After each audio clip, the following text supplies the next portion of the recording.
අයිබෝවන් සුබුදැස්සනක් වාසනාවන්ත ජයග්‍රාහි දවසක් ප්‍රාර්ථනා කරනවා ඔබට. ඔබ එකතු වෙන්නේ සතියග පත්තර බේන්තුවත් එක්ක අද දවස සෙනසුරාදා දවස ජනවාරි මාසයේ 23 වෙනිදා අද දවස සුබ වෙන්න වාසනාවන්ත වෙන්න ඒ වගේම නිරෝගී දවසක් ගත කරන්න ඔබට ශක්තිය ධෛර්යය වාසනාව ලැබෙන්න කියලා ප්‍රාර්ථනා කරනවා. හේතුව අපි දන්නවා කොරෝනාවෙන් ලෝකයක්ම බැටකන මොහොතක් මේ අපේ රටටත් කොරෝනාවෙන් ගැලවෙන්නට හැකියාවක් නැහැ. ඔය අතරේ දවසේ අපිට බදුල්ල වලපනේ ප්‍රදේශයනුත් රිච්ටර් පරිමාණයක 1.8ක සුළු භූචලනයක් වාර්තා වුණා. ගොඩක් අය කලබල වුණා. හැබැයි කලබල වෙන්න අවශ්‍යතාවක් නැහැ.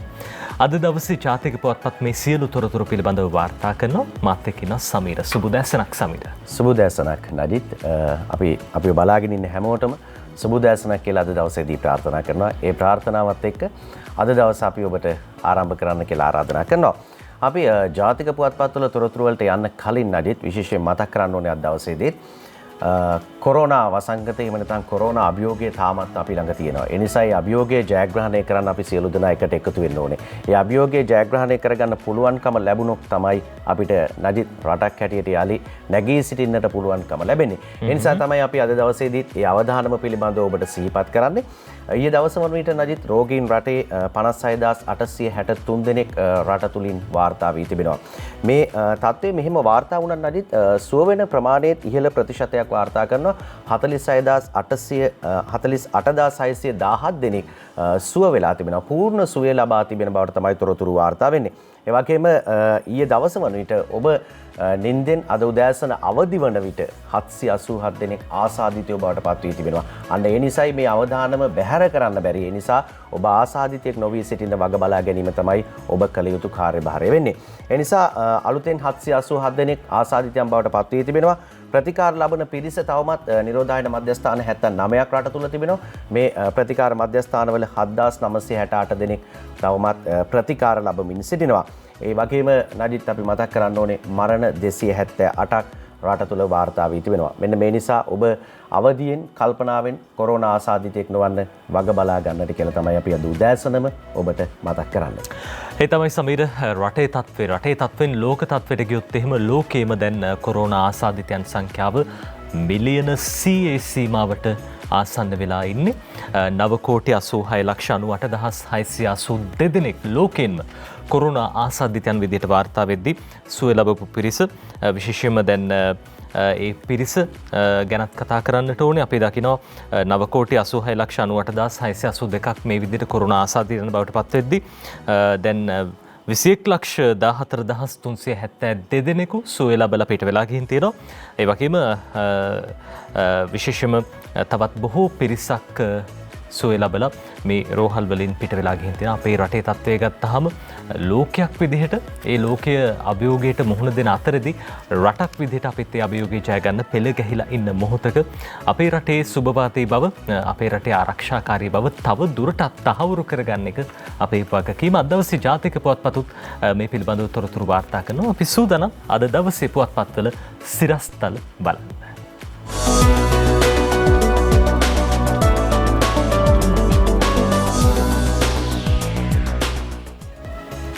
හොඳයි සමීර. ඔව් නජිත් අපිට ප්‍රධාන සිරස්තල දෙසට අවධානය යොමු කරන්න පුළුවන්කම ලැබෙනවා. අපි මුලින්ම දිවයින පුවත්පතේ ප්‍රධාන සිරස්තලයේ දෙසට අවධානය යොමු කරන්නේ දිවයින වාර්තා කරන ප්‍රධාන සිරස්තලය රංගජීව ඝාතනයට තත් කළ නවාස් ළඟ කෝටි 10ක කුඩු කියලා තමයි ප්‍රධාන සිරස්තලය අද දවසේදී වාර්තා කර තිබෙන්නේ.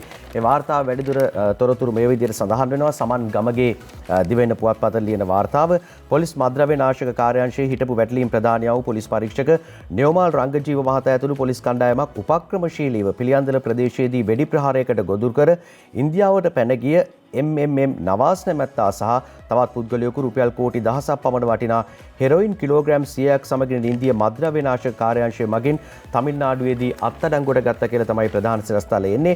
වැඩිදුර තොරතුරු වාර්තාව මේ විදිහට සඳහන් කර තිබෙනවා. පොලිස් ඔත්තුකරුවෙකු ලෙස පෙනී සිටි මෙම නවාස් නැමැත්තා ලබා දුන් ඔත්තුවකට අනුව 2017 වසරේදී රංගජීව මහතා ඇතුළු පොලිස් නිලධාරීන් පිරිස මද්‍රව්‍ය වැටලීමක් සඳහා පිළියන්දල ප්‍රදේශයට ගිය අවස්ථාවේදී මෙම වෙඩි ප්‍රහාරයට ගොදුරු වුණා කියලා තමයි කියන්නේ. එහිදී එක් පොලිස් නිලධාරීන් නිලධාරියෙකු මරණයට පත් වුණා. රංගජීව මහතා මාරාන්තික තුවාල ලබා දීර්ඝ කාලයක් රෝහල්ගතව සිට සුවය ලැබුවා කියලා තමයි තොරතුරු වාර්තා කර තිබෙන්නේ. නජිත් මේ කතාව මේ විදිහට වාර්තා කරද්දී අපිට මතක් වෙනවා අපි දැක්කා මේ සිද්ධිය සිදු වෙන වෙලාවේදී පිළියන්දල සුවාරපොළ මාර්ගයේ කඩයක් ළඟ එහෙම නැත්නම් බත් කඩයක් ළඟ මේ වෙඩි ප්‍රහාරයට ලක් වෙන්නේ. මේ වෙඩි ප්‍රහාරයේදී පුංචි දැරියක් ජීවිතක්ෂයට පත් වෙනවා.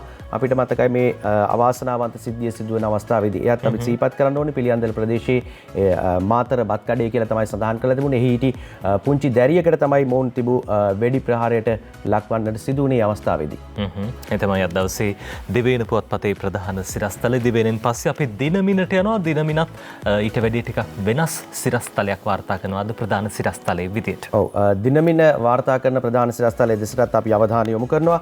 දිනමින වාර්තා කර තිබෙන ප්‍රධාන සිරස්තලය නජිත් ඇස්ට්‍රාසෙනෙකා එන්නත ගේන්න අනුමැතිය ලැබී තිබෙන ප්‍රවෘත්තියේ වාර්තා වෙනවා. සුබවාදී පණවිඩයක් රටට ලැබෙනවා ඊයේ දවසේදී මේ ප්‍රවෘත්තියත් එක්ක නීතිපති ගිවිසුම ගැන පැහැදිලි කිරීමක් ඉල්ලලා තියෙනවා කියලා තොරතුරු වාර්තා කර තිබෙනවා.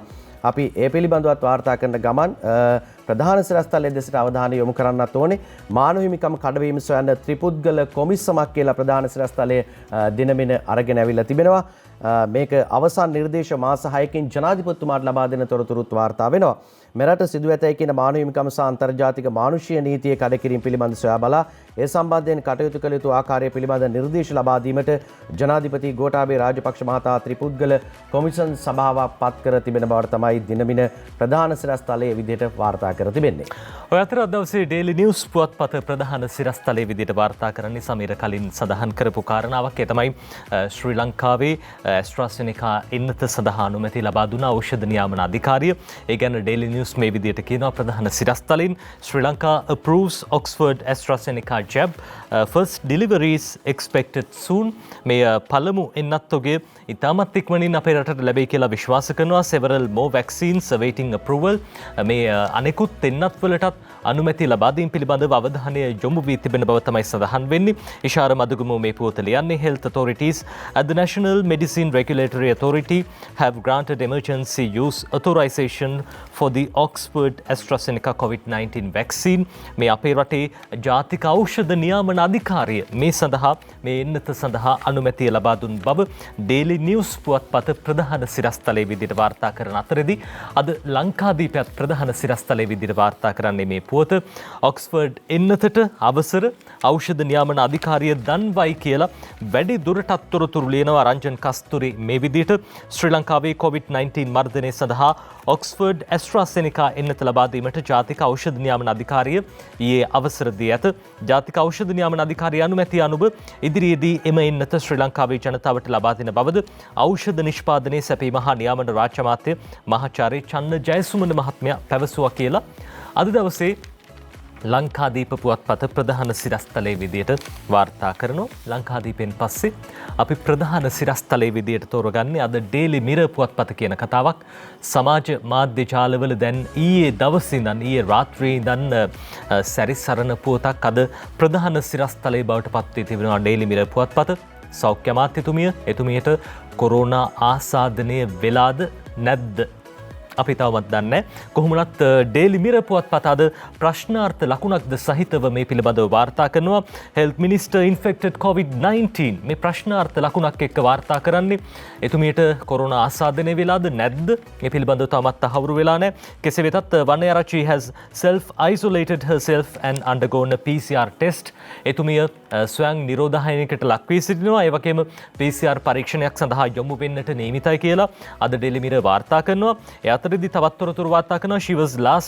She was seen last month in pictures consuming the anti-COVID-19 tonic made by Ayurveda practitioner Dhammika Bandara. මේ ධම්මික බණ්ඩාර මහත්මයා නිපදවපු පැණියත් සෞඛ්‍ය අමාත්‍යතුමිය පහුගිය මාසයේදී බීලා තිබ්බා, පාවිච්චි කරලා තිබ්බා. ඉතින් ඒ වටපිටාවක් තුල තමයි එතුමියට කොරෝනා ආසාදනය වෙලාද නැද්ද කියන පිළිබඳව තවමත් තහවුරු කරගෙන නැහැ. හැබැයි ජමීලා හුසේන් අද දවසේ ඩේලි මිරර් පුවත්පතට මේ ලියන පුවත ඇතුලේ සඳහන් වෙලා තියෙනවා.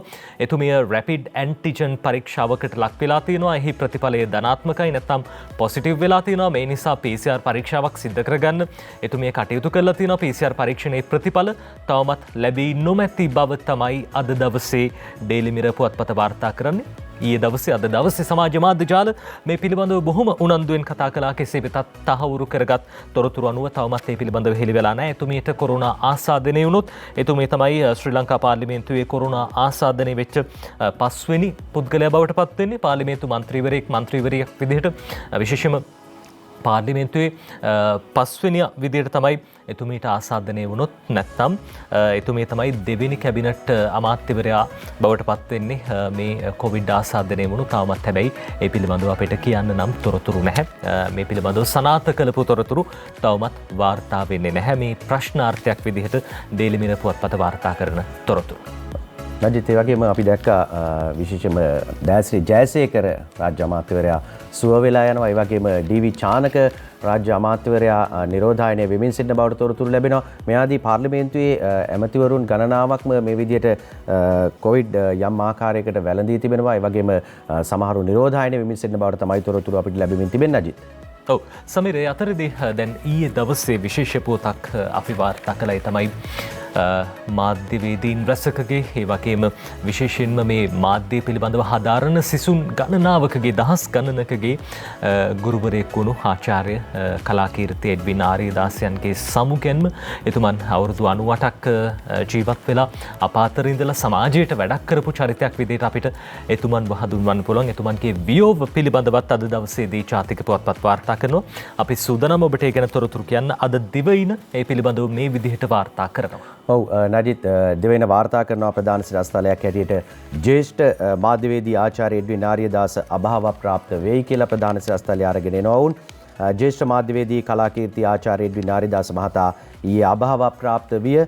වසර 2කට ආසන්න කාලයක් අසනීප තත්ත්වෙන් පසු මේ මහතා මිය යන විට 98 වන වියේ පසු වුණා කියලා තමයි තොරතුරු වාර්තා කර තිබෙන්නේ. ඒ අනුව මෙරට ජ්‍යෙෂ්ඨ පුවත්පත් කලාවේදියෙකු, සිනමා විචාරකයෙකු, මාධ්‍යවේදියෙකු, එවැගේම පරිසරවේදියෙකු, ගුරුවරයෙකු මෙන්ම සෑම අංශයකම ප්‍රාමාණික විද්වතෙකු ඒ මහතා ඇවිදින පුස්තකාලය යන ගෞරවනීය නාමයෙන්ද හැඳින්වුවා කියලා තමයි ප්‍රධාන සිරස්තලයේ වාර්තා කර තිබෙන්නේ. ඉතින් අපි හැමෝටම ගුරුවරයෙක් වුණු එඩ්වින් ආරියදාස මහතා තමයි මෙසේ මිය ගොස් තිබෙන්නේ. මේ තොරතුරු අද දිවයිනත් වාර්තා කරනවා. නජිත්, එතුමන් පිළිබඳව ඩේලි නිවුස් පුවත්පත අද දවසේදී තොරතුරු වාර්තා කරනවා. ඩේලි නිවුස් පුවත්පත ප්‍රධාන පිටුවේ උපසිරස්තලයක් විදිහට මේ තොරතුරු වාර්තා කරන්නේ death of veteran journalist doctor Edwin Ariyadasa ඡායාරූපයක්ද සහිත වාර්තා කරන්නේ. එතුමන් මිය යන විට වයස අවුරුදු 98ක් 1922 දී ගාල්ල ප්‍රදේශයේදී උපත ලැබුවා. ඒ වගේම ගාල්ල මහින්ද විද්‍යාලයට තමයි එතුමන් සිප් 4 හදාරන් අකුරු කරන්නට ගියේ. ඒ අතරදී එතුමන් කතුවරයෙක්, ඒ වගේම ග්‍රන්ථ රචකයෙක්, ඒ වගේම රූපවාහිනී නිවේදකයෙක් විදිහටත් කටයුතු කළා. ඒ වගේම සිංහල සහ ඉංග්‍රීසි මාධ්‍යයෙන් භාෂාව හැසිරවීමේ ප්‍රවීණයෙක් විදිහටත් අපිට එතුමන්ව හඳුන්වන්න පුළුවන්. 1945 අවුරුද්දේ සිලෝන් යුනිවර්සිටි නැත්නම් ලංකා විශ්වවිද්‍යාලයෙන් ප්‍රථම උපාධිය ලබා ගත්තේ සිංහල භාෂාව සහ ඉංග්‍රීසි භාෂාවට. ඒ අතරදී ලේක් හවුස් කතෘ මණ්ඩලයටත් එතුමන් එක් වුණා. Daily News, Sunday Observer, Dinamina, Silumina, Janatha, ඒ වගේම මේ පුවත්පත්වල කතුවරයෙක් විදිහට වැඩ කරලා තියෙනවා, කතෘවරයෙක් විදිහට. ඒ වගේම එතුමන් නව යුගයේ පුවත්පතේ ප්‍රධාන කතෘ තනතුරත් ලැබුවා කියලා අද ඩේලි නිවුස් පුවත්පත මේ විදිහට තොරතුරු වාර්තා කරනවා. ඊයේ දවසේ සමීර අපි එතුමන් පිළිබඳව අපේ ප්‍රවෘත්ති විකාශය තුළිනුත් ඔබට මේ විදිහට සඳහන් කළා තොරතුරු. එල්.එච්. ජයසේන මහත්මයා අපිට ගුව පන්ති වටේ ඉන්න. ඒ මහත්මයා අහනවා එක එක්කෙනාගේ ගෑනු පිරිළමන්ගේ, ඔයා ලොකු වුණාම මොකද්ද කරන්න රස්සාව? මගේ වාරය ආවා. ඔය ළමයා ලොකු වුණාම කරන්න මොකද? මං කිව්වා පත්තර කතෘ කෙනෙක් වෙනවා කියලා. ඔක්කොම hina වෙන්න පටන් ගත්තා. 1922 වසරේ දෙසැම්බර් 3 වනදා උණවටුනේදී උපත ලැබූ විජේතුංග කරුණාරත්න එඩ්වින් ආරියදාස ගාල්ල මහින්ද විද්‍යාලයෙන් අධ්‍යාපනය ලැබුවා. කොළඹ විශ්වවිද්‍යාලයෙන් වැඩිදුර අධ්‍යාපනය ලැබූ ඒ මහතා ලේක් හවුස් ආයතනයට සම්බන්ධ වන්නේ 1949 දී. ජනමාධ්‍ය ක්ෂේත්‍රයට සම්බන්ධ නව තාක්ෂණික වචනවලට සිංහල වචන ගොඩනැගීමේදී පුරෝගාමී මෙහෙවරක් ඉටු කළ එඩ්වින් ආරියදාසයන් අන්තර්ජාලය, සජීවීකරණය ආදී වචන මෙරට සමාජයට හුරු කළා. සිංහල සහ ඉංග්‍රීසි භාෂාවෙන් කෘති රැසක් රචනා කළ ඔහු මෙරට කීර්තිමත් බොහෝ මාධ්‍යවේදීන්ගේ මුල් ගුරුවරයාද වනවා. ආධ්‍යාත්මික පෝෂණය, ඔවුන්ගේ සාංස්කෘතික දියුණුව, ඔවුන්ගේ බුද්ධි මණ්ඩලයේ පුළුල් කිරීම ආදී කටයුතු වඩාත් වගකීමෙන් ඉෂ්ට කරන්නට පුවත්පත් කලාවේ බැඳී සිටින නියුක්තයන් ඉතාම හොඳින් සිත හදාගත යුතුයි. ජාත්‍යන්තර මාධ්‍ය පිළිබඳ හසල දැනුමක් තිබූ එඩ්වින් ආරිදාසයන් මාධ්‍ය විචාරකයෙකු ලෙසද විශිෂ්ට කාර්යභාරයක් ඉටු කළා. එමෙන්ම දෙස් විදෙස් සම්මාන 300කට අධික සංඛ්‍යාවකින් ඔහු පිදුම් ලබා තිබෙනවා. මෙරට ජ්‍යෙෂ්ඨ පුවත්පත් කලාවේදියෙකු, සිනමා විචාරකයෙකු, මාධ්‍යවේදියෙකු, ගුරුවරයෙකු මෙන්ම වියතෙකු වූ එඩ්වින් ආරිදාසයන් ශ්‍රී ලාංකේය සමාජයට සිදු කළ මෙහෙය හේතුවෙන් ගරු සම්මාන කිහිපයක්ම ලැබී තිබෙනවා. හුළඟක් තියෙන තැන දැල්වන ලද පහන් සිලුවක් වගේ ජීවිත කාලය නියමිත වේලාව ගත වුණ හැටියේ අර පහන් දැල්ල නිවී යනවා. කාටවත් කිසිසේත් ඒක වළක්වන්න බෑ. එඩ්වින් ආරිදාසයන් සිදු කළ මෙම මෙහෙය ඔහුගේ අවසන් උපන්දින සැමරුම් අවස්ථාවේදීද සිහිපත් කෙරුණා. ජනමාධ්‍ය අමාත්‍ය කෙහිලි රඹුක්වැල්ල, සංස්කෘතික රාජ්‍ය අමාත්‍ය විදුර වික්‍රමනායක යන මහතුරුන් වගේම ස්වාධීන රූපවාහිනී මාධ්‍ය ජාලය වෙනුවෙන් එහි සභාපති සුදත් රෝහණ මහතාද එහිදී ආරියදාසයන් ඇගීමට එක්වුණා. ඒ එඩ්වින් ආරියදාසයන් කළ මෙහෙය අගය කරමි.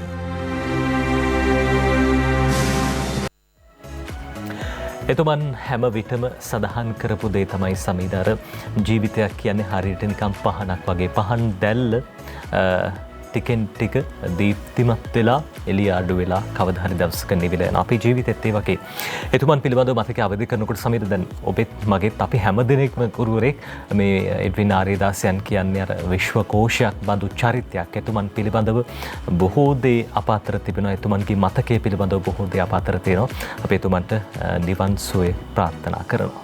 ප්‍රකට මාධ්‍යවේදීන් රැසක දැන්ට අපි අතර ඉන්න අපිත් එක්ක කතා බහ කරන මාධ්‍යවේදීන් රැසක ගුරුවරයෙක් තමයි නජිත් එඩ්වින් ආරියදාස මහතා කියන්නේ. අපිට ඒ තොරතුරෙන් පස්සේ නජිත් ඊළඟට තවත් සිරස්තල කීපයක් දෙසට අවධානය යොමු කරන්න පුළුවන්. ඩේලි නිවුස් වාර්තා කරන සිරස්තලයක් දෙසට අපි ඊළඟට අවධානය යොමු කරන්නේ. අද දවසේ ඩේලි නිවුස් පුවත්පතේ උපසිරස්තලයක් විදිහට වාර්තා කරන කාරණාවක් COVID-19 deaths spike to 2,276, 47,983 discharged from hospitals කියලා මේ අද චාමිකර වීර සිංහලියන පොත COVID-19 මරණ සංඛ්‍යාව 276 දක්වා ඉහළ ගිහින් කියලා. හැබැයි මේක 278 විදිහට නිවැරදි වෙන්න ඕනේ. ඒ අතරදී 47983ක් සුවය ලබන රෝහල් වලින් පිටව ගිහින් තියෙනවා. ඒ ප්‍රමාණය තවත් වැඩි විය යුතුයි කියා අපි විශ්වාස කරනවා. දැන් මේ මොහොත වන විට මේ පුවත්පත මුද්‍රණය කරන අවස්ථාවේදී ලැබුණු තොරතුරු දත් අනුව ඩේලි නිවුස් පුවත්පතේ තොරතුරු කියන්නේ චාමිකර වීරසිංහ ඒ පිළිබඳව ඩේලි නිවුස් පුවත්පතට ලියන්නේ. ඔය අතරේ ලංකාදීපය කියනවා අද දවසේදී බියගම කම්හලක 175කට කොරෝනා ඇසුරු මංශය වසයි 200ක් නිරෝධහයනය කියලා අද මේ විදිහට ලියනවා ලංකාදීප පුවත්පත. විශේෂයෙන්ම දැන් අපි දැක්ක කම්හල් ගණනාවක කොරෝනා ආසාදිතයන් වාර්තා වෙනවා. මේ තොරතුරු නිමන්ති රණසිංහද ලංකාදීපයට කියන්නේ බියගම ආයෝජන ප්‍රවර්ධන කලාපයේ පිහිටි කර්මාන්ත ආයතනයක සේවකයන් 175 දෙනෙකු කොරෝනා ආසාදිත බවට තහවුරු වී ඇතැයි සෞඛ්‍ය අංශ පවසයි. රබ ආශ්‍රිත කර්මාන්ත ආයතනයක් වන මෙහි සේවක සේවිකාවන් 800කට අධික පිරිසක් සේවය කරන අතර එහි ඇසුරු අංශය తాවකාලිකව සදමා ඇතැයිද සෞඛ්‍ය අංශ සඳහන් කරයි. ඉකුත් 19 වෙනිදා කරන ලද PCR පරීක්ෂණයක ප්‍රතිඵල අනුව මේ පිරිස හඳුනාගෙන ඇති බව තමයි වැඩි දුරටත් තොරතුරු වාර්තාවෙන්. ඉතින් 19 වෙනිදායින් පස්සෙත් මේ පිරිස කම්හලේ තවත් පිරිස ආශ්‍රය කළා නම් ඔවුන්ටත් කොරෝනා වැළඳෙන්නට ඉඩකඩක් තියෙනවා. ඒ හින්දා විශේෂයෙන්ම අපි මතක් කරන්න කැමති කම්හල් නැත්තම් මේ ආශ්‍රිතව කටයුතු කරනවා නම් හැම විටම සෞඛ්‍ය අංශ ලබා දීලා තියෙන මාර්ගෝපදේශ අනුව කටයුතු කරන්න. ඒ උපදෙස් අකුරටම පිළිපදින්න. COVID-19 තාමත් ඉක්මනින් ව්‍යාප්ත වෙනවා.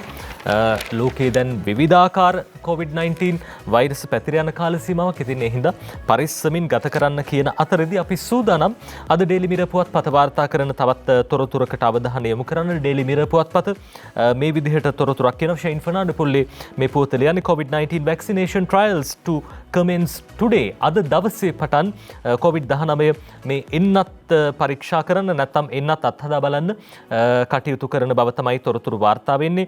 This will help us get an idea as how to vaccination should be done in also to identify the mistakes and shortcomings.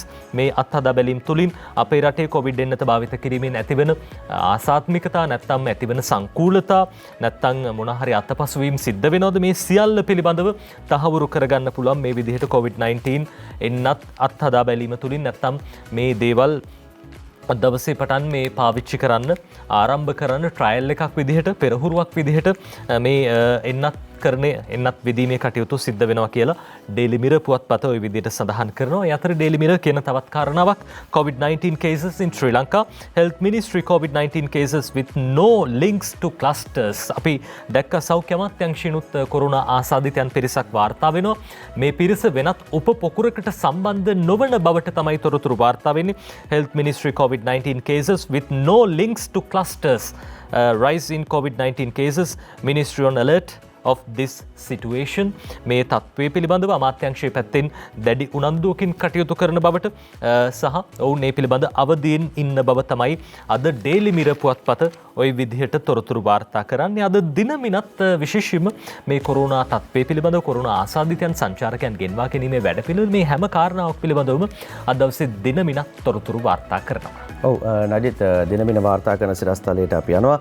පළමු යුරෝපා සංචාරක පිරිස ශ්‍රී ලංකාවට එනවා කියලා තමයි ප්‍රධාන සිරස්තලයේ වාර්තා කර තිබෙන්නේ. මහින්ද අලුත් ගෙදර ලියන වාර්තාව. නජිත් අපි විශේෂයෙන්ම සඳහන් කරන්න ඕන කාරණයක් තමයි අද සෙනසුරාදා දවසේ බොහෝ දෙනෙක් තමන්ගේ නිදහසේ ඉන්න දවසක් බවට අද පත් වෙනවා රාජකාරී වලින් නිදහසලා. නමුත් වෙළඳසැලට කඩපිලට එහෙම යනවා නම් ටිකක් පරිස්සම් වෙන්න ඕනේ. සුපිරි වෙළඳසැල් වලට ඇතුල් වීමේදී සුපිරි වෙළඳසැල් වල වගේම රෙදිපිලි වෙළඳසැල් වල විශේෂයෙන්ම සෞඛ්‍ය ආරක්ෂිත ක්‍රමවේද අනුගමනය කර තිබෙනවාද කියලා සොයා බලන්න ඔබටත් අයිතියක් තිබෙනවා.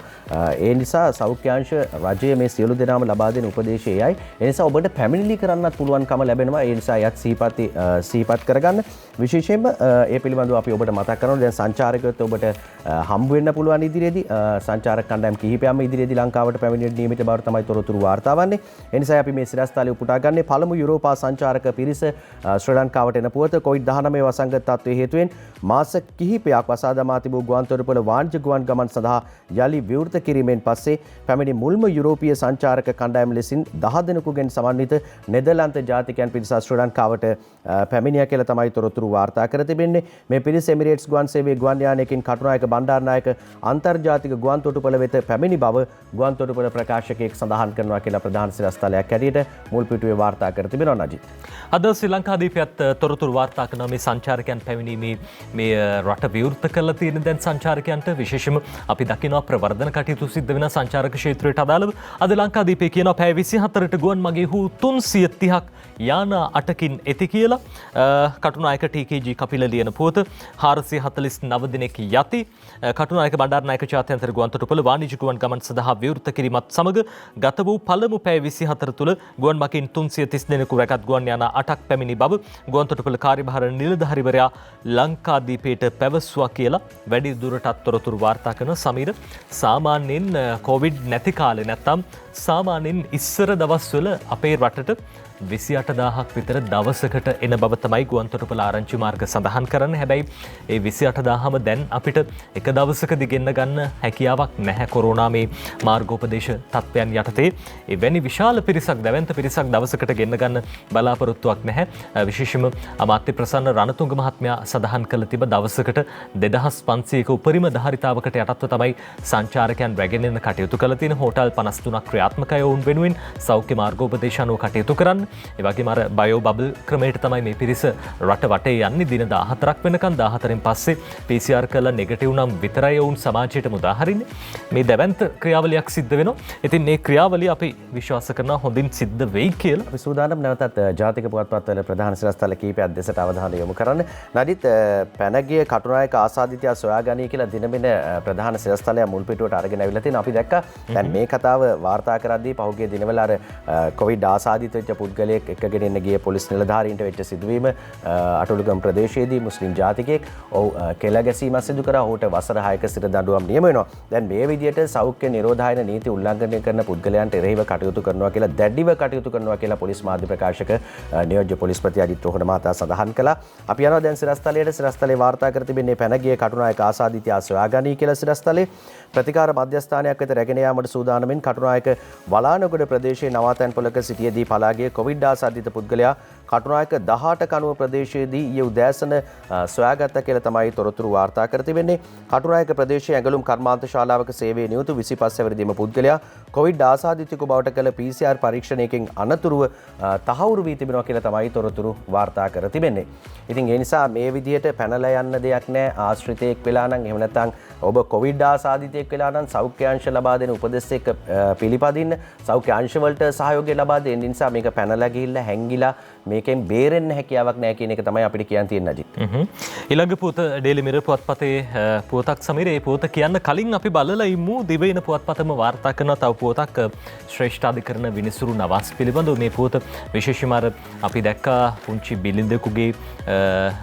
බිලින්දෙකු මිය ගිහිල්ලා ඒ සිරුර ආදාහනය කරනවද නැත්නම් බුම දානය කරනවද මේ පිළිබඳව විශේෂයෙන් ප්‍රශ්නයක් පැන නැගුණා. අද දවසේ දිවයින පුවත්පත මේ පිළිබඳව තොරතුරු වාර්තා කරනවා. ඔව් දිවයින වාර්තා කර තිබෙනවා ශ්‍රේෂ්ඨාධිකරණ විනිසුරු නවාස් නඩුවෙන් ඉවත් වෙයි කියලා තමයි ප්‍රධාන සිරස්තලයේ අරගෙන ඇවිල්ලා තියෙන්නේ.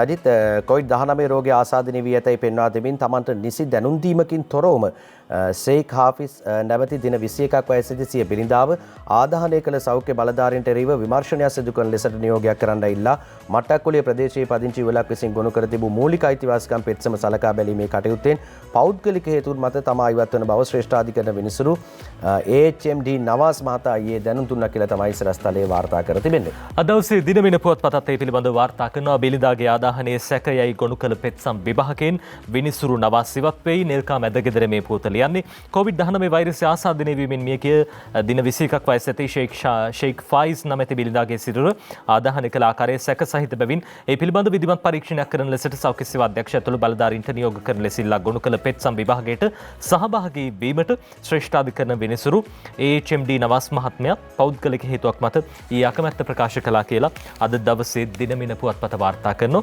ඉතින් දිනමින පුවත්පත ওই විදිහට සඳහන් කරන අතරදී අපි දැක්ක සමාජයේ බොහෝ ලොකු මතයක් නිර්මාණය වෙනවා මේ ආදාහනයේද බුමුදානයේද කියන කාරණාව පිළිබඳව. හැබැයි සෞඛ්‍ය අංශ දෙවෙනි වරටත් නිර්දේශ ලබා දීලා තියෙන්නේ ආදාහනය සිද්ධ කරන බුමුදානය සිද්ධ කරන නෙවෙයි. ලෝක සෞඛ්‍ය සංවිධානය ඒ අවශ්‍ය බලධාරීන්ගේ නිලධාරීන්ගේ උපදෙස් ලබාගෙන අපේ රටේ සෞඛ්‍ය අංශ නිර්දේශ කළ තියෙන ආදාහනය කරන්න පමණයි.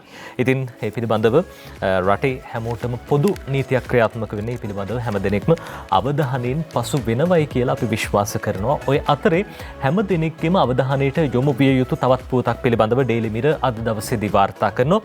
දැන් මේ කොරෝනා වෛරසය පැතිර යන අතරේදී මේ පුංචි සුරතලුන් අතර වෙනමම වෛරසයක් පැතිර යනවා කියලා අද ඩේලි මිරර් පුවත්පත කියනවා. beware of parvo viral diarrhea. මේ අද දවසේ ඩේලි මිරර් පුවත්පත වාර්තා කරන කාරණාව අපි දන්නවා බලු සුරතලුන්ට නැත්තම් මේ තමුන් නැති කරන සුරතලුන්ට පාවෝ එන්නත ලබා දීමට අපි කටයුතු කරනවා. හැබැයි මේ පාවෝ viral diarrhea කියන විශේෂයෙන්ම මේ වෛරසයක් මේ වෛරසය පැතිර යනවා කියලා තොරතුරු වාර්තා වෙනවා. vaccines exist to boost immunization of pet animals. මේ පුංචි සුරතලුන් අතර පැතිර යන්නේ. වෛද්‍ය සුගත් ප්‍රේමචන්ද්‍ර මහත්මයා වැඩි දුරටත් මේ පිළිබඳව ඩේලි මිරර් පුවත්පතට තොරතුරු වාර්තා කරලා තියෙනවා. මේ රෝගෙන් පුංචි සුරතලුන් ආරක්ෂා කරගන්නේ එන්නත් ලබා දෙන්න නිසි කලට එන්නත්කරණය සිද්ධ කරන්න කියන කාරණාව. එහෙම නොවුනොත් මේ වෛරසයත් දැඩි බලපෑම් එල්ල කරයි. විශේෂයෙන්ම පුංචි සුරතලුන් අපි සුරතලයට ඇති කරන සුනකීන් බලලුන් මේ හැම සතෙක් අතරම මේ රෝගේ පැතිර යාමේ ඉඩකඩක් තියෙනවා කියලා ඩේලි මිරර් පුවත්පත ওই විදිහට තොරතුරු වාර්තා කරනවා. ඒ අතරදී සමීර දැන් ජනවාරි මාසෙත් ඉවර වෙන්න ළඟයි. 2021 අවුරුද්දේ පළවෙනි මාසේ දැන් අද ගත වෙන්නේ 23 වෙනි දවසේ. දැන් ලබන මාසේ පෙබරවාරිය පිළිබඳව කතා කරනකොට නිදහස් උත්සවය ගැන අමතක කරන්න බෑ. මෙවර නිදහස් උත්සවය වෙනුවෙන් විශේෂ වැඩපිළිවෙලක් ක්‍රියාත්මකයි. ආරක්ෂක ලේකම්තුමන් ජෙනරාල් කමල් ගුණරත්න මහත්මයා විශ්‍රාමික ජෙනරාල් කමල් ගුණරත්න මහත්මයා මේ පිළිබඳව පැහැදිලි කළා. අද මේ පිළිබඳවත් දිවයින තොරතුරු වාර්තා කරනවා නිදහස් උත්සවය පිළිබඳව. නිදහස් උත්සවය පිළිබඳව තොරතුරු වාර්තා වෙනවා. නදී නිදහස් උත්සවයට සහභාගී වෙන්න හිටපු සිසුන් 10කට කොරෝනා කියලා තමයි තොරතුරු වාර්තා කර තිබෙන්නේ දිවයින පුවත්පතේ. නිදහස් උත්සවයට එන්න සිටි සිසුන් 10කට කොරෝනා ප්‍රධාන සිරස්තලයක්. පස්සර ජාතික පාසලේ 12 සහ 13 ශ්‍රේණි වහලා තියෙනවා කියලා තමයි ඔවුන් කියන්නේ. උනතියෙද්දිත් කටුනායක වැඩ පටන් අරන් ඇමති පියල් නිශාන්තගේ ආශ්‍රිතයන් දෙදෙනෙකුට කොවිඩ් වැලිපිටි මෝදර විහාර තුනක හිමිවරු නිරෝධායනය කියලාත් ඒකේ අනුසිරස්තල හැටියට තොරතුරු වාර්තාව අරගෙන අවිලා තියෙනවා. සමන් ගමගේ ලියන වාර්තාව පෙබරවාරි 4 වෙනිදාට යෙදෙන ජාතික නිදහස් දින උත්සවයට සහභාගී වීමට සූදානමින් PCR පරීක්ෂණවලට ලක් කෙරුණු බදුල්ල පස්තර ජාතික පාසලේ සිසුන් 10 දෙනෙකුට කොරෝනා වෛරසය ආසාදනය වී ඇතැයි ඊයේ අනාවරණය කරගත්තා කියලා තමයි තොරතුරු වාර්තා කරන්නේ. වාර්තාව මේ විදිහට සඳහන් කර තිබෙනවා නිදහස් දින උත්සවයට සිසුන් පිරිස සහභාගී කරන ලෙසට කෙරුණු දැනුම් දීමකට අනුව මුලින්ම පාසලේ සිසුවියන් 3 දෙනෙකු PCR පරීක්ෂණයට ලක් කිරීමේදී ඔවුන් 3 දෙනාම ආසාදිත බවට තමයි තොරතුරු වාර්තා වී තිබෙන්නේ. එම සිසුවියන් 3 දෙනාගේ ආශ්‍රිතයන් ඉලක්ක කර පසුව සිදු කළ PCR පරීක්ෂණවලදී තවත් සිසුන් 7 දෙනෙකුට කොරෝනා වෛරසය ආසාදනය වී ඇති බවද අනාවරණය වුණා කියලා තමයි තොරතුරු වාර්තා කර තිබෙන්නේ. පස්තර ජාතික පාසලේ 12 සහ 13 ශ්‍රේණි වසා දමා සියලුම සිසුන් නිරෝධායනයට යොමු කිරීමට සෞඛ්‍ය අංශ ඒ අනුව පියවර ගත්තා කියලා තමයි නජිත් තොරතුරු වාර්තාව සඳහන් කර තිබෙන්නේ. ඉතින් ඒ විදිහට තමයි දිවයින පුවත්පතේ මුල් පිටුවේ ප්‍රධාන සිරස්තලය අපිට සොයාගත්තේ. ඒත් එක්කම අපිට ඊළඟ සිරස්තලයේ දෙසට අවධානය යොමු කරන්න පුළුවන්කම ලැබෙනවා. කොමිෂන් වලින් හෙළිවන තොරතුරු ගැන පියවර ගන්න ත්‍රිපුද්ගල පරීක්ෂණ කොමිසමක් පත් කර තිබෙන බවට දිවයින තොරතුරු වාර්තා කර තිබෙනවා. මානව හිමිකම් අන්තර්ජාතික මානුෂීය නීතිය කඩකිරීම සහ සමාන බරපතල වැරදි පිළිබඳ චෝදනා විමර්ශනය පිණිස පත් කරන ලද කොමිෂන් සභාව හෝ කමිටු අනාවරණය කරගත් තොරතුරු විමර්ශනය පරීක්ෂණය සහ වාර්තා කිරීම හෝ අවශ්‍ය ක්‍රියාමාර්ග ගැනීම සඳහා ත්‍රිපුද්ගල පරීක්ෂණ කොමිසමක් ජනාධිපති ගෝඨාභය රාජපක්ෂ මහතා විසින් පත් කර තිබෙනවා කියලා තමයි දෙවයින තවත් සිරස්තලයක් හැටියට මුල් පිටුවේ වාර්තා කර තිබෙන්නේ. ඒ පිළිබඳව අද ඩේලි නිවුස් පුවත්පතත් වාර්තා කරනවා ප්‍රධාන උපසිරස්තලයක් විදිහට ප්‍රෙසිඩන්ට් අපොයින්ට් 3 member කමිෂන් මේ සිරස්තලය යොදන්නේ අද ඩේලි නිවුස් පුවත්පතට මේ ජනාධිපතිතුමන් මේ සමාජිකයන් 3 දෙනෙකුගෙන් යුත් කොමිසමක් පත් කර තිබෙන බව president Gotabaya Rajapaksa has appointed a 3 member commission of inquiry to inquire into the report or take necessary actions on findings of proceeding of commissions or committees appointed to investigate into human rights violation, serious violations and international humanitarian law and other such offences. විශේෂයෙන්ම මානව හිමිකම් කඩකිරීම සම්බන්ධයෙන් මානව අයිතීන් උල්ලංඝනය කිරීම සම්බන්ධයෙන් මානුෂික නීතීන් උල්ලංඝනය කිරීම සම්බන්ධයෙන් පිහිටුවා තිබෙන මේ කොමිෂන් සභාවල කටයුතු නිරීක්ෂණය කර ඒ පිළිබඳව වාර්තා කරන්න ජනාධිපතිතුමා වෙනමම කමිටුවක් පත් කර තිබෙන බව වෙනමම කොමිසමක් පත් කර තිබෙන බව අද ඩේලි නිවුස් පුවත්පතත් ওই විදිහට තොරතුරු වාර්තා කරනවා. ඔව් නජිත් අපි දිනමින පුවත්පතේ තව සිරස්තලයක් දෙසට අවධානය යොමු කරන සූදානම් අද උදෑසන අගමැති කාර්යාලයේ කෝටි 3කට වැඩියෙන් දූෂණ මර්ධනයට වියදම් කරලා කියලා තමයි දිනමින වාර්තා කර තිබෙන සිරස්තලය. හිටපු ලේකම් සමන්තරේව නීති පියවර ගන්න ජනපති කොමිසමෙන් නිර්දේශ කියලා වාර්තා කර තිබෙනවා දිනමින පුවත්පතේ සිරස්තලය. ඒ වැඩිදුර වාර්තාව සඳහන් වෙනවා මේ විදිහට අගමැති කාර්යාලයේ කෝටි 3කට වැඩියෙන් දූෂණ මර්ධනයට වියදම් කරලා හිටපු ලේකම් සමන්තරේව නීති පියවර ගන්න වාර්තා වෙනවා. ධනුෂ්ක ගොඩකුඹුර ලියන වාර්තාව. යහපාලන ආණ්ඩුව අග්‍රාමාත්‍ය කාර්යාලයේ වැය ශීර්ෂයෙන් රුපියල් කෝටි 3.37 ඉක්ම වූ මුදලක් දූෂණ මර්ධන කමිටු කාර්යාලයේ වියදම් සඳහා ලබා දීම මගින් සාපරාධී විශ්වාසයේ කඩකිරීම සම්බන්ධයෙන් හිටපු අග්‍රාමාත්‍ය ලේකම් සමන් ඒකනායක මහතාට එරෙහිව ක්‍රියාමාර්ග ගත යුතු බව දේශපාලන පරිගැනීම් පිළිබඳ සොයා බැලීමට පත් කළ ජනාධිපති කොමිෂන් සභාව නිර්දේශ කළා කියලා තමයි තොරතුරු වාර්තා කර තිබෙන්නේ දිනමින පුවත්පතේ නජිත්. ඒ අතරේ ඊ දවසේ අපි දැක්ක සූරිය වැව් ප්‍රදේශයේ විශේෂ උද්ඝෝෂණයක් පැවැත්වෙනවා. අලිමිනිස් ගැටුම අපේ රටේ ප්‍රධානතම ගැටලුවක්. මේ අලිමිනිස් ගැටුමට විසඳුමක් දෙන්න සමීර කාලයක ඉඳන් අපි දකිනවා විවිධ රජයන් විවිධ උපක්‍රම පාවිච්චි කරනවා, විවිධ පියවර අරගෙන තියෙනවා. හැබැයි තවමත් අලිමිනිස් ගැටුම වළක්වන්න හැකියාව ලැබෙලා නැහැ. කෙසේ වෙතත් ඊයේ දවසේ අපි දැක්ක සූරිය වැව් ප්‍රදේශයේ ගොවීන් පිරිසක් මාරාන්තික උපවාසයක නිරත වෙනවා. ඒ අතර ගොවීන් දෙදෙනෙක්ගේ තත්ත්වය බරපතල වෙලා වුණ රෝහල්ගත කරන්නටත් කටයුතු කළා. කිසියම් ආකාරයක උණුසුම්කාරී තත්ත්වයක් ඇති වුණා. ඒ පිළිබඳව අද ජාතික පුවත්පත් වාර්තා කරනවා. දිවයින පුවත්පත ඒ පිළිබඳව ප්‍රධාන පිටුවේ තොරතුරු වාර්තා කරනවා. ඔව් දිවයින වාර්තා කරනවා නජිත් වනාලි කළමනාකරන රක්ෂිතය ගැසට් කරනු කියලා තමයි ඉස්සරස්තලේ ඇවිල්ලා තියෙන්නේ. සූරියවැව මාරාන්තික උපවාසයේ දෙදෙනෙක් අසාධ්‍යව රෝහලේ කියලා තමයි තොරතුරු වාර්තා කර තිබෙන්නේ. හම්බන්තොට යෝජිත වනාලි කළමනාකරන රක්ෂිතය ගැසට් කර වනාලි ගැටලුවට වහා විසඳුම් දෙන්න ඉල්ලා සූරියවැව වල්සපුගල වැව්තාවුල්ලේ මාරාන්තික උපවාසයේ නිරත වූ ගොවීන් තිදෙනාගෙන් දෙදෙනෙකු අසාධ්‍ය තත්ත්වයට පත්වීම හේතුවෙන් ඊයේ සුවසැරිය ගිලන් රථ සේවය මගින් ඔවුහු දෙදෙනා සූරියවැව ප්‍රාදේශීය රෝහලට ඇතුළත් කරා කියලා තමයි තොරතුරු වාර්තා කර තිබෙන්නේ දිවයින මුල් පිටුවේ සිරස්තලයක් හැටියට. නඩිතර ඔබ සඳහන් කළ ආකාරයටම දීර්ඝ කාලීනව තිබෙන ගැටලුවක් විසඳුම් ලබා දෙන්න කියලා තමයි ඉල්ලා සිටින්නේ.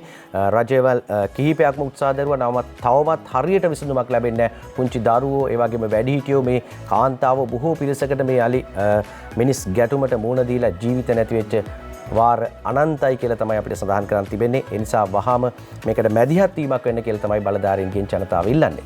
සමීර, දැන් මේ පැතිවල යනකොට අපි දකින දෙයක් තමයි විශේෂයෙන්ම හවස 5න් 6න් පස්සේ බොහෝ පැතිවල ඒ ජීවත් වෙන අහිංසක ජනතාව ඔවුන්ගේ බඩවියත රැකගන්නේ ගොවිතැන් කළා නැත්නම් මේ වී ගොවිතැන් කළා මේ පිරිස ගේ වටේට නිවස වටේට මේ ගිනි තියලා ගිනි දල්වල තමයි රැය පහන් කරන්නේ. කොයි මොහොතක හෝ මේ තනිය නැත්තම් මේ තනි අලියෙක් හරි එයිද නැද්ද කියලා විමසිල්ලෙන් මේ හැම දිනෙකම කාලය ගත කරන්නේ. බොහොම දුක්ඛිත ජීවිත ගත කරන පිරිසක් කාලයක් තිස්සේ මේ ප්‍රශ්නයට විසඳුම් දෙන්න විවිධ රජයන් උත්සාහ කළා. ඒත් තවමත් බැරි වෙලා තියෙනවා. මේ හින්දා තමයි ගොවීන් පාරට බැස්සේ. හැබැයි ඇමතිතුමා සඳහන් කළා, චමල් රාජපක්ෂ මහත්මයා සඳහන් කළා මේකට විසඳුමක් දෙනවා කියලා. අපි එතුමගෙන් හරි මේකට විසඳුමක් බලාපොරොත්තු වෙනවා. මේ පිරිස අර ගැසට් කරන්න කියලා ඉල්ලනවා. හැබැයි ගැසට් කරන්නට එක කාලයක් යනවා. ඒ කාලේ ගත වෙන අතරදී මේ පිරිසව රැක බලා ගන්න ඕනේ. මේ පිරිසට අවශ්‍ය පහසුකම් සලසන්න ඕනේ. අද ඒ පිළිබඳව ඩේලි නිවුස් පුවත්පතත් ඡායාරූප සහිත වාර්තා කරනවා මේ පිරිස උද්ඝෝෂණය කරපු ආකාරය. Two farmers among several farmers on a fast unto death in Hambantota protesting for action against the elephant menace in the district to the Gazette. The elephant management plan were taken into the hospital yesterday. මේ වැඩිදුරටත් තොරතුරු වාර්තා කරනවා. මේ පිරිසගෙන් දෙදෙනෙකුට අසාධ්‍ය වෙලා රෝහල්ගත කළා. මේ අලිමිනිස් ගැටුම ප්‍රබල මාතෘකාවක් බවට පත් වෙලා තිබෙන මොහොතක තමයි මේ පිළිබඳව විශේෂයෙන් උද්ඝෝෂණය කරන්නටත් මේ පිරිස පෙළඹුණේ. හැබැයි මේ දේ දැකලා හරි අවශ්‍ය පුද්ගලයින්ගේ අවශ්‍ය පිරිසගේ ඇස් ඇරේ කියලා අපි විශ්වාස කරනවා. අපි දන්නවා ඇමතුමා මේ වෙනුවෙන් කැප වෙලා වැඩ කරන චරිතයක් බවට පත් වෙලා ඉන්නවා. එතුමන් පොරොන්දුවක් ලබා දුන්නා මේ පිරිසට අවශ්‍ය ඒ කටයුතු සිද්ධ කරනවා කියලා අපි විශ්වාස කරනවා. ඒ හරහා හරි මේ පිරිසට සහනයක් ලබා දෙන්න හැකි වෙයි කියලා. නරිත් අපි ජාතික පුවත්පත්වල තොරතුරු වාර්තා කරමින් සිටියේ. අපි සූදානම් ප්‍රධාන සිරස්තල දෙසට නැවත අවධානය යොමු කරන්න. පහුගිය දින කීපෙම කතාබහට ලක්වුණු දේශපාලන භූමිය රත් කරපු ප්‍රවෘත්තියක් බවට පත් වුණා නැගෙනහිර ජැටිය කොළඹ වරායේ. මේ පිළිබඳව අද තොරතුරු පුවත්පත්වලට ඇවිල්ලා තියෙනවා ප්‍රධාන සිරස්තල හැටියට. ජැටියට අත නොතියුණු දිවයින වාර්තා කරනවා ඡායාරූපයක් එක්ක සිරස්තලයක්. කොළඹ වරායේ නැගෙනහිර පර්යන්තයේ ඉන්දියානු සමාගමකට විකුණන්නේ යයි චෝදනා කරමින් ඊට එරෙහිව වරායේ වෘත්තීය සමිති එකමුතු විසින් සංවිධානය කරන ලද විරෝධතාවයේ කොළඹ වරාය ඉදිරිපිටදී පවත්වලා තියෙනවා. වෘත්තීය සමිති ගණනාවක් ඒකාබද්ධව පැවති උද්ඝෝෂණයේදී විරෝධතාකරුවන් විරෝධය පළ කරන ආකාරය දැක්වෙන ඡායාරූපයක් තමයි ඔබ දකින්නේ. ඒ ප්‍රවෘත්ති වාර්තා වෙන්නේ දිවයින පුවත්පතේ ජැටියට අත නොතියුණු කියලා සිරස්තලයක් එක්ක. ඒත් එක්කම ඊළඟ සිරස්තලේ වාර්තා කරන්නේ හිටපු අග්‍රාමාත්‍යතුමා රනිල් වික්‍රමසිංහ මහතා සඳහන් කරපු කාරණයක් පිළිබඳව යාපාලන ප්‍රතිපත්ති මත ගියා නම් නැගෙනහිර ජැටිය ගොඩ කියලා තමයි සඳහන් කර තිබෙන්නේ. ජපාන් ඉවත් කළ රාජපක්ෂලා අවුල් කරගත්තා රනිල් කියයි කියලා තමයි වාර්තාව ගෙනෙන්නේ. අකිත පෙරේරා ලියන වාර්තාව කොළඹ වරායේ නැගෙනහිර ජැටියට අදාළව යාපාලන රජය අනුගමනය කළ ක්‍රමවේදයට අනුව වසර 12ක් ගත වන තෙක් මෙරටට කිසිදු ණය වාරිකයක් ගෙවීමට සිදුවන්නේ නැතයි හිටපු අගමැති රනිල් වික්‍රමසිංහ කියයි කියලා තමයි සිරස්තලයේ වාර්තා කර තිබෙන්නේ. ඊට පහලින් අජිත් වාර්තා කරනවා දැන් හිටපු ජනාධිපතිතුමා කියන කතාවකුත් නැගෙනහිර ජැටි ඉන්දියාවට දෙනවාට එකඟ වෙන්න බෑ. මෛත්‍රීපාල සිරිසේන කියයි කියලා තමයි තොරතුරු වාර්තා කර තිබෙන්නේ. වරායේ නැගෙනහිර පර්යන්තය ඉන්දියාවට දීම සම්බන්ධයෙන් පක්ෂයක් විදියට කොහෙත්ම එකඟ වෙන්න පුළුවන් කමක් නැතයි ශ්‍රී ලංකා නිදහස් පක්ෂයේ සභාපති හිටපු ජනාධිපති මෛත්‍රීපාල සිරිසේන මහතා සඳහන් කරනවා කියලා තමයි තොරතුරු වාර්තා කර තිබෙන්නේ. මේ දේශපාලන පක්ෂ නඩිත් විවිධ මත සඳහන් කරනවා. රජයේ පාර්ශ්වයෙන් සඳහන් කරන්නේ කිසිදු ආකාරයකට මේ විකිණීමක් සිදුවන්නේ නැහැ, බදු දීමක් සිදුවන්නේ නැහැ, ආයෝජනයක් පමණක් සිදු කරනවා කියන කාරණේ තමයි රජය සඳහන් කර තිබෙන්නේ. ඒ රජයේ පාර්ශ්වයෙන් පුන පුනා දිගින් දිගටම අමාත්‍යවරුන් සඳහන් කර තිබෙන ආකාරය වාර්තා වෙලා තිබුණා. අපි දැක්කා පසුගිය දින කීපයේ මාධ්‍ය හමු කිහිපයකදීම මාධ්‍යවේදීන් මේ පිළිබඳව තොරතුරු ඇහුවා. ඒ අහන හැම වෙලාවෙම උන් සඳහන් කළේ කිසිදු විකිණීමක් හෝ බදු දීමක් සිද්ධ වන්නේ නැහැ, ආයෝජනයක් පමණක් සිදු කරනවා කියලා තමයි උන් සඳහන් කළේ. අද දවසේ ඩේලි මිරර් පුවත්පත වාර්තා කරන තොරතුරකට අපි අවධානය යොමු කරන්න සූදානම් වෙන්නේ. එක්සත් ජාතික පක්ෂයේ අලුතෙන්ම තනතුරු ලැබපු කට්ටියගේ ඡායාරූපයක් එක පෙළට ඉන්නවා. මේ කට්ටිය බලන්න මේ අද ඩේලි මිරර් පුවත්පතේ ප්‍රධාන ඡායාරූපය new UNP office bearers after assuming duties at Sirikota. මේ නව තනතුරුලාභීන් වැඩ බාරගත්තට පස්සේ සමූහ ඡායාරූපයකට පෙනී සිටියා කියලා පක්ෂයේ කර්තෘවරුන්ට මල්මාලා පැළඳවීමේ අනතුරුව මේ උත්සවෙන් පස්සේ මේ පිරිස ඡායාරූපයට පෙනී හිටියා. The new UNP office bearers who assumed duties on Thursday posing a photograph with party leader Ranil Wickremesinghe yesterday. මේ ඡායාරූපය ඉන්නවා විශේෂම නියෝජ්‍ය මහලේකම් නාලක කොළුන්නේ, ඒ වගේම ජ්‍යෙෂ්ඨ උපසභාපති ඩී.එම්. ස්වාමිනාදන්, ඒ වගේම මහලේකම් පාලිත රංගේ බණ්ඩාර, උපනායක අකිල විරාජ් කාර්යවසම්, පක්ෂයේ නායක රනිල් වික්‍රමසිංහ, ඒ වගේම පක්ෂයේ නියෝජ්‍ය නායක රුවන් විජේවර්ධන, ඒ වගේම පක්ෂයේ සභාපති වජිර අබේවර්ධන, ඒ වගේම මේ පක්ෂයේ ප්‍රතිපත්ති කමිටුවේ සභාපතිවරයා ආනන්ද කුලරත්න, වයිස් චෙයාපර්සන් උප සභාපතිනියක් අනුමා ගමගේ මහත්මිය, සුනිත්‍රා රණසිංහ, ඒ වගේම සන්දිත් සමරසිංහ, ඒ වගේම ඒ.එස්.එම්. මිස්බා මේ භාණ්ඩාගාරිකතුමන් ඒ පිරිස සියලු දෙනා ඡායාරූපයකට පෙනී ඉන්නවා කියලා අද ඩේලි මිරර් පුවත්පත ওই විදිහට තොරතුරු වාර්තා කරනවා. ඩේලි මිරර් ඒ තොරතුරු වාර්තා කරන අතරදී දිනමින වාර්තා කරනවා අර්ජුන මහත්තයා කියන කතාව. ඔව් නඩිත් අර්ජුන රණතුංග හිටපු පාර්ලිමේන්තු මන්ත්‍රීතුමා සඳහන් කරන කාරණේ වාර්තා කර තිබෙනවා. මේ විදිහට අර්ජුන එජාප වැඩවලින් අයින් වෙයි කියලා තමයි ප්‍රධාන සිරස්තලයේ අරගෙන ඇවිල්ලා තියෙන්නේ. මේ වාර්තාව එක්සත් ජාතික පක්ෂයේ දේශපාලන කටයුතු සඳහා බින් ඉදිරියට ක්‍රියාකාරී ලෙස සහභාගී නොවීමට හිටපු ඇමතිතුමා අර්ජුන රණතුංග මහතා තීරණය කර තිබෙනවා කියලා තමයි සඳහන් කරන්නේ. ඔහු පසුගිය පාර්ලිමේන්තු මැතිවරණයේදී එක්සත් ජාතික පක්ෂයෙන් නඩිත් තරඟ වැදුනේ. ඔහුට පාර්ලිමේන්තු අසුනක් හිමි කර ගැනීමට හැකියාවක් ලැබුණේ නැහැ. හැබැයි පසුගිය කාලේ ක්‍රියාකාරී දේශපාලනයේ හිටියා. නමුත් දැන් එක්සත් ජාතික පක්ෂයේ කටයුතු වලින් අයින් වෙනවා කියලා තමයි ඔහු සඳහන් කර තිබෙන්නේ. ඔහුට පිරිනැමුණු එක්සත් ජාතික පක්ෂයේ උපසභාපති ධූරය බාර ගැනීමටද රණතුංග මහතා ඉදිරිපත් වෙලා නැහැ. නව නිලධාරීන් වැඩ ආරම්භ කිරීම වෙනුවෙන් පසුගියදා සිරිකොත පැවති උත්සවයටද ඔහු සහභාගී වුණේ නැහැ කියලා තමයි තොරතුරු වාර්තා කර තිබෙන්නේ. ගම්පහ දිස්ත්‍රික්කයේ එක්සත් ජාතික පක්ෂයේ නායකත්වයෙන් ඔහු මීට පෙර ඉවත් වුණත් පක්ෂයේ වැඩ කටයුතු වලට ක්‍රියාකාරීව සහභාගී වෙලා තිබෙනවා. පක්ෂ තනතුරක් හිමි නොවූ හිටපු උපසභාපති රවි කරුණානායක සහ ජාතික සංවිධායක නවීන් දිසානායක මහතා සමග කරු ජයසූරිය මහතාගේ නායකත්වය යටතේ සන්ධානයක් පිහිටුවීමට යන බවත් අර්ජුන රණතුංග මහතා එයට එක්වීමට යන බවත් මාධ්‍ය වාර්තා පළ වුණත් මෙතෙක් ඒ පිළිබඳව තොරතුරු තහවුරු වෙලා නැහැ කියලා තමයි වාර්තා වන්නේ. එක්සත් ජාතික පක්ෂයෙන් අයින් වෙලා නජිත් දැන් තනතුරු හම්බෙච්ච නැති කණ්ඩායම හිටපු කතානායකතුමා කරු ජයසූරිය මහත්තයත් එක්ක කණ්ඩායමක් තවත් පක්ෂයක් නිර්මාණය කරන්න යනවාද කියන කාරණේ මේ තුලින් එළියට එනවා. අපි දැක්කා එක්සත් ජාතික පක්ෂය තුල සමගි ජන බලවේගය තුලත් පාටලි චම්පික රණවක මන්ත්‍රීවරයාත් අලුත් පක්ෂයක් නිර්මාණය කරන්න එහෙම නැත්නම් 43 කණ්ඩායමක් එක්ක සූදානම් කියලා කතාවක් යනවා. මේ ආදියට අලුත් දේශපාලන වැඩපිළිවෙළල් කරලියට එමින් තිබෙන බවක් තමයි නජිත් අපිට මේ ප්‍රවෘත්තියත් එක්ක එන්නේ. එක්සත් ජාතික පක්ෂ පැත්තෙන් එහෙම එනකොට සමගි ජන බලවේගයේ පැත්තෙන් තොරතුරු වාර්තා වෙනවා. මේ ඔවුන්ගේත් නව නිලධාරී මණ්ඩලයේ ඉස්සරහට පත් කරනවා කියලා ඩේලි මිරර් ඒ ගැන කියනවා. SJB will appoint new office bearers for 2021 on January 25th.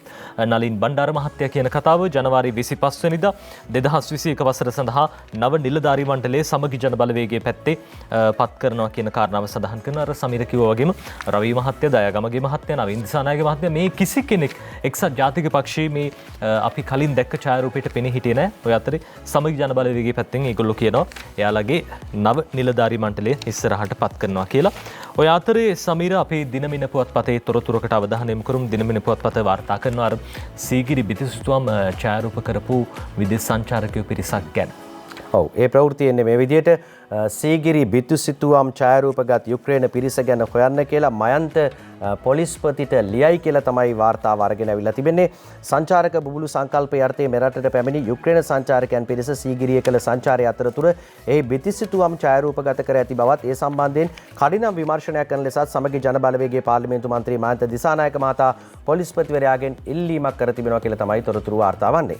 ඒ අතරේ බොහොම ඉක්මනටම සමීර අපේ අද දවසේ විදේශ සහ ක්‍රීඩා පුවත් වලට අවධානය යොමු කරමු. විදේශ පුවත් වලින් රටම නෙමේ ලෝකෙම දන්න කාරණාව ඒ තමයි බයිඩන් ඇමරිකාවේ නව ජනාධිපතිවරයා විදිහට දෙවුරුම් දුන්නා. ජෝ බයිඩන් අද දිනමින පුවත්පත විදේශ තොරතුරු අතිරේකින් මේ ගැන කියනවා. බයිඩන් UK ආරම්භයි කියලා මේ ශුද්ධ වූ බයිබලයට අත තියාගෙන ඇමරිකාවේ නව ජනාධිපතිවරයා විදිහට 46 වෙනි ජනාධිපතිවරයා විදිහට ජෝ බයිඩන් මේ විදිහට දෙවුරුම් දුන්න බව තමයි අද දවසේ දිනමින පුවත්පත තොරතුරු වාර්තා කරන්නේ. බයිඩන් ටිකක් වෙනස්ව හිතන වෙනස් නායකයෙක්. එතුමා දේශපාලනයට ප්‍රවිෂ්ඨ වුණේ බොහොම තරුණ කාලේ තරුණ අවදී ඇමරිකාවේ සිද්ධ වෙච්ච සංවර්ධනයේ වෙනස්කම් හැම දෙයක්ම දෑහින් දැකපු කෙනෙක්. ඉතින් ඉස්සරහටත් එතුමා මේ පිළිබඳව කටයුතු කරයි කියලා අපි විශ්වාස කරන ජාතීන් අතර සමානාත්මතාවය අනිකුත් රටවල් වලට ගරු කරන එක ට්‍රම්ප්ගේ කාලේ එහෙම තිබ්බේ නැහැ. ඉතින් ඒ අතරදී එතුමන් මේ විදිහට කටයුතු කරයි කියලා අපි විශ්වාස කරනවා. අපි සූදානම් ක්‍රීඩා පුවතකට අවධානය යොමු කරන්න. ඔව් නජිත් අපි ඒ ක්‍රීඩා ප්‍රවෘත්ති තුලින් තෝරගත්තේ ඊයේ දවසේදී ශ්‍රී ලංකා කණ්ඩායම සහ එංගලන්ත කණ්ඩායම අතර පැවති දෙවැනි ටෙස්ට් ක්‍රිකට් තරගයේ පළවෙනි දිනයේ නිමාවට පත් වෙනකොට ශ්‍රී ලංකා කණ්ඩායම ලකුණු 229ක් ලබාගෙන තිබුණා. දෙවෙනි ක්‍රීඩා පිටුවේ මේ පිළිබඳ තොරතුරු වාර්තා කර තිබෙනවා. මැතිව්ස්ගේ සවියෙන් ශ්‍රී ලංකා ඉනිම පණ ලබයි කියලා බලාපොරොත්තු සහගතව ඉන්න පුළුවන් අද දවස වන විට ඇන්ජලෝ මැතිව්ස්ගේ නොදැවුණු ශතකීනිමෙන් සවිමතු ශ්‍රී ලංකා කණ්ඩායම එංගලන්තය සමග පැවැත්වෙන දෙවැනි ටෙස්ට් තරගයේ පළමු දිනේ නිමා වන විට පළමු ඉනිමට ඊයේ කඩලු 4ක් දැවි ලකුණු 229ක් ලබා ගත්තා. ඇන්ජලෝ මැතිව්ස් ලකුණු 107ක් ලබා ගන්නවා නජිත් පන්දු 228කට මුහුණ දෙමින්. දැන් ඊයේ දවසේ මේ ක්‍රීඩා ලෝලීන් කුසල් මෙන්ඩිස් මේ තරගයේ හිටියේ නැහැ. කුසල් මෙන්ඩිස් පිළිබඳව බොහෝ දෙනෙක් කතා බහට ලකුණා. ඕෂධ ප්‍රනාන්දු තමයි තරගයට එකතු කරගත්තේ. ඕෂධත් ඊයේ දවසේදී ලකුණු නොලබාම දැවි ගියා. මේ පිළිබඳව සමාජ මාධ්‍ය ජාල බොහෝ සෙයින් කතා කරලා තිබුණා. මේ විදිහට තමයි අපිට ක්‍රීඩා තොරතුරු අද දවසේ වාර්තා කරන්න පුළුවන්. අද ශ්‍රී ලංකා කණ්ඩායම දෙවන දිනයට මුහුණ දෙනවා. ඇන්ජලෝ මැතිව්ස් සමග නිරෝෂන් දික්වැල්ල ක්‍රීඩා පිටියේ පන්දුවට පහර දෙමින් සිටින්නේ අද දවසේ.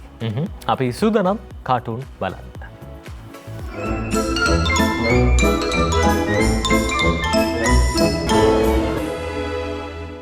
සමීර. ඔව් නජිත් අපි මුලින්ම තෝරගන්නේ අද දවසේදී කාටුන් අතරේ පංකජ රුවින්දගේ සරදම් කාටුනෙන් අපි ආරම්භ කරනවා. අද දවසේදී දෙන්නෙක් කතා බහ කරනවා. දේශපාලකතුමෙක් වගේ කෙනෙකුත් ඉන්නවා මෙතන. මේ කතා බහ ලක් වෙන්නේ අපි ඉස්සෙල්ලා සඳහන් කරපු කාරණයක්ම නජිත් මේ බලන්න මොකද්ද කියලා මේ කතා කරන්නේ ජැටිය පිළිබඳව තමයි කතා කරන්නේ. නැගෙනහිර ජැටිය ගැන මේ කතාවේ තියෙන්නේ ජැටිය විකුණන්න හිටියේ නෑ කියලා එජාපය කියනවා කියලා සඳහන් වෙනවා. මේගොල්ලොත් එහෙමනේ බං කියලා සාමාන්‍ය පුරවැසියෙක් කියනවා. මේ ජැටිය ගැන තමයි දිනමින පුවත්පතේ අද දවසේ අංජන ඉන්ද්‍රජිත් අඳින කාටුනේ දිනමින පුවත්පතට නැගෙනහිර ජැටිය කියලා ගහක් තියෙනවා. මේ ගහට ගල් ගහනවා. හැබැයි ගහේ ලියලා තියෙනවා ගල් ගැහුවට ගෙඩි ඇහිදින්න දෙන්නේ නැහැ. කවුද එහෙම කියන්නේ? මුරුත්තෙට්ටුවේ ආනන්ද හාමුදුරුවෝ.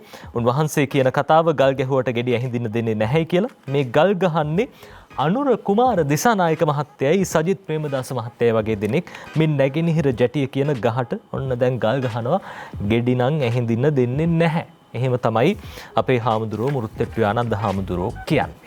නජිත් අපි ඊළඟට දිවයින පුවත්පතේ කාටුන් එක තෝරගන්නවා. බෙම්පියා කාටුන් එක මේ විදිහට සඳහන් කරන්නේ පසුගිය දිනවල පාර්ලිමේන්තුවේදී හරින් ප්‍රනාන්දු මන්ත්‍රීවරයා සහ ආණ්ඩු පක්ෂයේ මන්ත්‍රීවරුන් අතර උණුසුම් වාද විවාද යන ආකාරය අපි දැක්කා. ඒ අනුව තමයි මේ කාටුන් එක නිර්මාණය වෙන්නේ.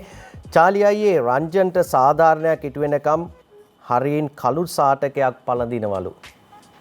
අපි නොදන්නවෑ බෙම්පියෝ ලංකාවේ දේශපාලනේ ඔය කුරහන් පාට එකක් දාගන්න පෙරහුරුවක්ද දන්නේ නැහැ කියලා කියනවා. පක්ෂේ මාරු කරන්න එන සූදානමක්ද දන්නේ නැහැ. කළු සාටකයෙන් ඊට පස්සේ කුරහන් සාටකයට මාරු වෙන්නත් ඉඩ තියෙනවා කියලා තමයි මේ කතාව වෙන්නේ. මේ දිනමිනි පුවත්පතේ ශ්‍රීකාන්තගේ ශ්‍රී දූපත කාටුනේ මේ බලන්නේ එක්සත් ජාතික පක්ෂ ගැන කියන්නේ සිරිකොතේ උත්සවයේ සමහරු වර්ජනය කරලා කියන්නේ බං. සිරිකොතේ උත්සවයේ සමහරු වර්ජනය කරලා කියන්නේ බං. සැනසිලි තෑගි හම්බුණ කට්ටිය වෙන්නේ නැති සර්. සැනසිලි තෑගි හම්බුණ කට්ටිය වෙන්නේ නැති සර් කියලා මෙහෙම කියනවා. ඒ ආපු නැති කට්ටියට සැනසිලි තෑගිද දන්නේ හම්බ වෙලා තියෙන්නේ. ප්‍රධාන තෑගි ගත්ත කට්ටිය නම් ඡායාරූපයට පෙනී හිටියා. හරි ඊළඟට අපි යනවා දිවයින වාර්තා කරන ජයන්ත වික්‍රමසිංහගේ Facebook කාටුන් එකට. ඒකේ කියන්නේ මේ වගේ කතාවක් පොල් මිල සම්බන්ධව පසුගිය දිනවලත් කාටුන් සෑහෙන්න පුවත්පත්වල වාර්තා වුණා. අද දවසේදීත් ඒ විදිහටම සටහනක් එනවා. පොල් මිල කොහොමද පාලනය කරන්නේ? එහෙම නැත්නම් පොල් මිල කොහොමද බැලුවේ කියන කාරණේ අපි දැක්කා. දැන් ඇමති අරුන්දික කියනවා මීට පස්සේ බරානුව පොල් ගෙඩියේ මිල නියම කරනවා කියලා. එහෙම කළාම මිල අඩු වෙනවා කියලා මහදැන මුත්තගේ පොතේ තියෙන්නේ නැති කියලා තමයි කතාව වෙනන් තියෙන්නේ.